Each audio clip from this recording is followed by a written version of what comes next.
എന്താണ് ജനവാസ മേഖല ആന ഇറങ്ങാൻ കാരണം വനത്തിനകത്ത് ആനക്ക് തീറ്റയില്ല. പദ്ധതി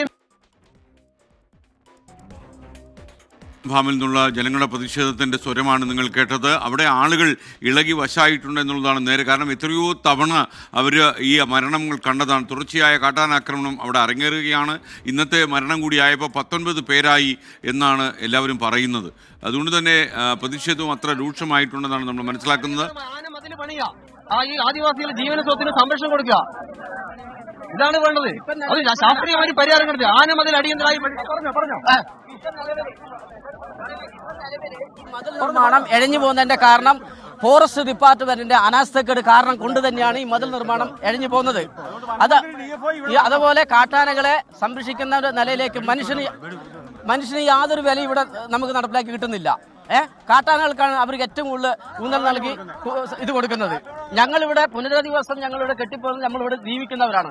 ഞങ്ങളെ സ്വത്തിനോ ഇതിനോ നമുക്ക് യാതൊരു സംരക്ഷണം തരാതെ രീതിയിൽ എന്താണ് ഇത് നമ്മൾ ഇത് തടഞ്ഞിട്ട് നമുക്ക് എന്താണ് 2020 ഭരണാനുമതി കിട്ടിയതാണ് ഇവിടെ ആനമതിലിന് വേണ്ടിയിട്ട്.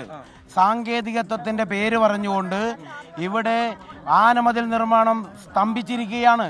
അതാണ് ആനകൾ ജനവാസ പ്രദേശത്തേക്ക് വരാൻ കാരണം. ഇവിടെ MLA ഉണ്ടല്ലോ, MLA ഇപ്പം മൈതാന പ്രസംഗം നടത്തുകയാണ്. ഞങ്ങൾ നിയമസഭയിൽ സബ്മിഷൻ കൊണ്ടുവന്നു, അല്ലെങ്കിൽ എന്ത് നടപടി എടുത്തു എന്നില്ല നാട്ടുകാർക്ക് വേണ്ടത്. ഇവിടെ കലക്ടർ വരണം. ഈ നാട്ടുകാർക്ക് ഉത്തരവാദപ്പെട്ട ആളുകൾക്ക് ഉറപ്പ് കൊടുക്കണം. 14 പേര് കഴിഞ്ഞ ദിവസം വരെ മരിച്ചു. ഇന്ന് 2 പേരെയാണ് ആന കുത്തിക്കൊന്നത്. 16 പേരാണ് ഈ ഒരു ഫാമിനകത്ത് മാത്രം മരിച്ചത്. ഫാമിന്റെ പുറത്തും ആളുകൾ മരിച്ചിട്ടുണ്ട്. ഇതിന് നമുക്ക് നടപടി വേണം. ആരുത്തരം പറയും? നേരിട്ട് വരാതെ നമ്മൾ ഇല്ല, ആരുത്തരം പറയും? ആരാണ് മന്ത്രി? ഇവിടെ ആരെങ്കിലും ഉണ്ടോ? ആര് മറുപടി പറയും?